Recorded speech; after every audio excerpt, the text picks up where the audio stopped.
Tirahan at kaligtasan ang problema ngayon ng ilang nilindol na residente sa San Remigio sa Cebu. Bukod sa mga uka, kabi-kabila rin doon ang mga tumambad na butas o sinkhole. Mula sa San Remigio, Cebu, nakatutok live si Ian Cruz.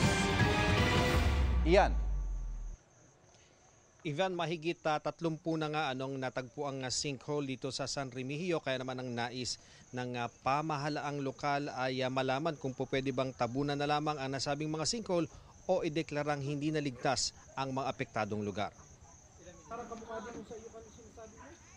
Hindi na pantay ang kalsadang ito sa Sitio Tangkong, Barangay Hagnaya, San Remigio, Cebu dahil sa malalim na bitak na likha ng malakas na lindol Martes ng gabi. Isang sidecar ng tricycle ang makikitang nakalubog. Patikim pa lang pala yun dahil sa komunidad marami pang bitak. Si Wilma naiyak at napayakap sa anak nang makitang nasa ibabaw pala ng fault line ang bahay nila, kaya kahit gamit sa loob, hindi nila makuha. Walang mabihis ba? Tapos sabi nila, wag nyo nang pasukin kasi delikado daw kasi yung halo daw yung ilalim sa bahay namin. Sayang ako kasi pinaghirapan ko yung bahay ko. Ya, ganun na lang. Wala akong magawa. Mabuti sir, ligtas kami lahat.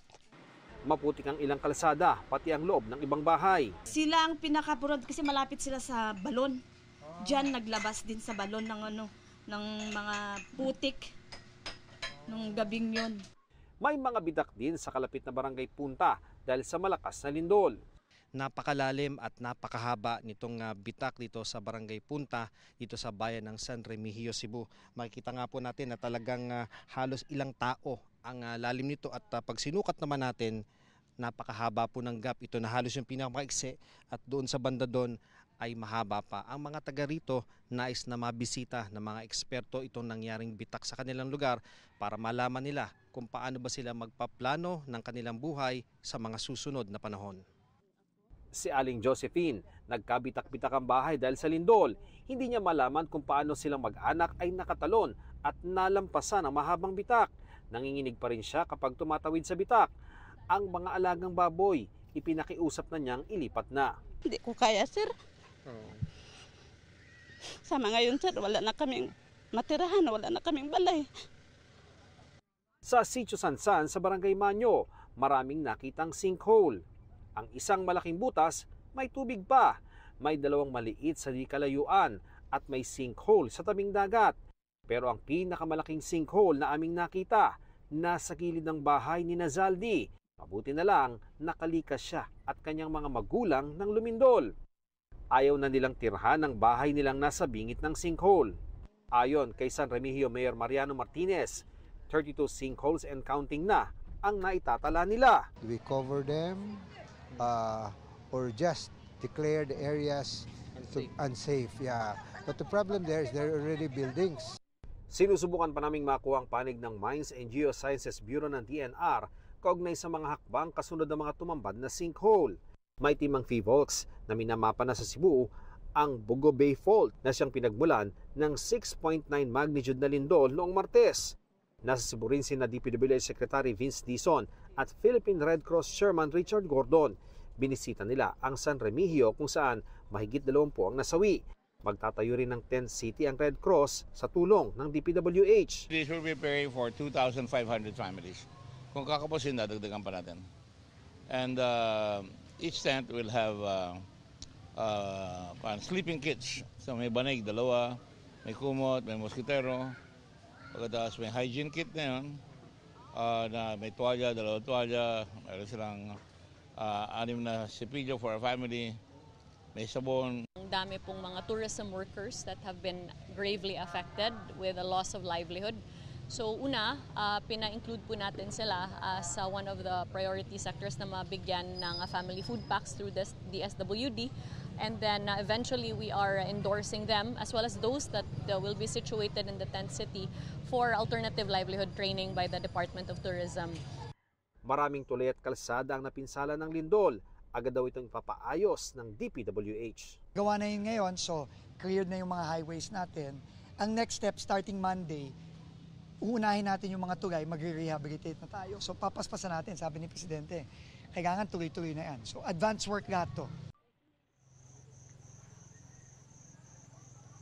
Ivan, ayon sa mga opisyal na dumating dito mula nga dun sa mga kalihim at mga taga Red Cross, talagang mahaba pa ang laban patungkol sa epekto nitong malakas na lindol. Kaya naman dapat daw na magtulong-tulong ang lahat para malagpasan itong malaking hamon. Balik sa iyo, Ivan.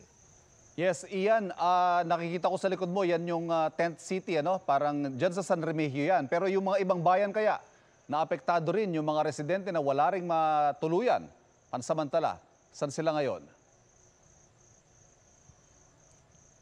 Ivan, yung mga tent city na gaya nito, no, actually ito yung mga tents na itinayo pa lamang naman ng mga lokal na pamahalaan, ng iba't ibang mga organisasyon, pero iba pa yung itatayo na tent city ng Red Cross sa tulong ng DPWH. Mas malaki yun, Ivan, at mas maraming ma-accommodate doon. Ano? Pero yung natanong mo na papaano yung mga ibang mga lugar, ano, marami ding mga ganitong kapareho, no, sa Bogo, doon sa Medellin at sa iba pang mga bayan, ano. Pero Ivan, yung mga hindi na nakakapunta sa mga tent city o doon sa mga open space, ang napapansin natin talagang doon sila natutulog sa mga gilid ng kalsada, doon sa harapan ng kanilang bahay na open, kasi Ivan, talagang nagkakaroon pa rin ng mga pagyanig, ano, lalo kung madaling araw, ayaw na at natatakot ang mga residente, lalo na yung mga bata, na kapag yumayanig ay nasa loob sila ng bahay. Kaya ang ginagawa nila, doon na lang sila naglalatag sa labas para daw agad ay nasa ligtas na silang lugar, Ivan. Maraming salamat, Ian Cruz. Hindi mapatahan ang 6 na taong gulang na si Ezia sa Cebu. Namatayan kasi siya ng alaga kasunod ng lindol nung Martes. Natagpuan niyang wala ng buhay ang alagang hamster na si Jelly Bean nang balikan ang kanilang bahay kinaumagahan. Nitong Mayo lang daw binili ng kanyang mga magulang si Jelly Bean. Sila mag-anak naman ay nasa mabuting kalagayan. Pero natutulog pa rin sila sa labas dahil hindi pa rin daw ligtas na manatili sa loob ng kanilang bahay. Minamadali na ang pagbuo ng tent city sa Northern Cebu na magiging pansamantalang hapong tirahan ng mga pamilyang nilindol. At mula sa Daan Bantayan, Cebu, nakatutok live si Nico Sereno ng GMA Regional TV. Nico. Ivan, alinsunod nga sa utos ni Pangulong Bongbong Marcos ay tinatayo na ngayon ang mga tent cities sa mga lugar dito sa Northern Cebu na matinding naapektuhan ng magnitude 6.9 na lindol.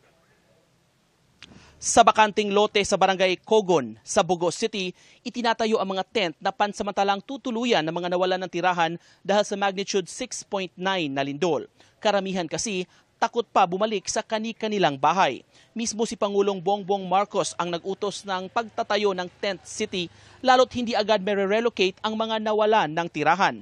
Ininspeksyon ni na DPWH Secretary Vince Dizon, Tourism Secretary Cristina Frasco at Philippine Red Cross Chairman dating Senador Richard Gordon ang tent city. 2,500 tents ang ilalagay rito. Kumpleto raw ito sa water station, sanitation facilities at ibang amenities. Mula Bugo, dumiretso ang mga opisyal sa bayan ng Medellin kung saan may itatayo ring tent city. Patuloy naman ang pagdating ng tulong sa mga nilindol sa Northern Cebu. Bumigat ang trapiko sa mga kalsada papunta roon. Karamihan ay mga bumibiyahe para sa relief mission at distribution. Kawawa naman kasi, di ba, yung mga kababayan natin that are currently nasa roads or nakakalat, di ba, kawawa sila from the elements. So the LGU will be handling that. It's a complete city practically. You have a medical, although the mayor already has not too far away from here, a health center. First, we will start with those families na permanently yung bahay nila na damage talaga. And then second po, we will also try to, may report kasi second na yung sa Philvox, there was a new fault line. So we will try to convince or maybe force evacuate those residing along the fault line.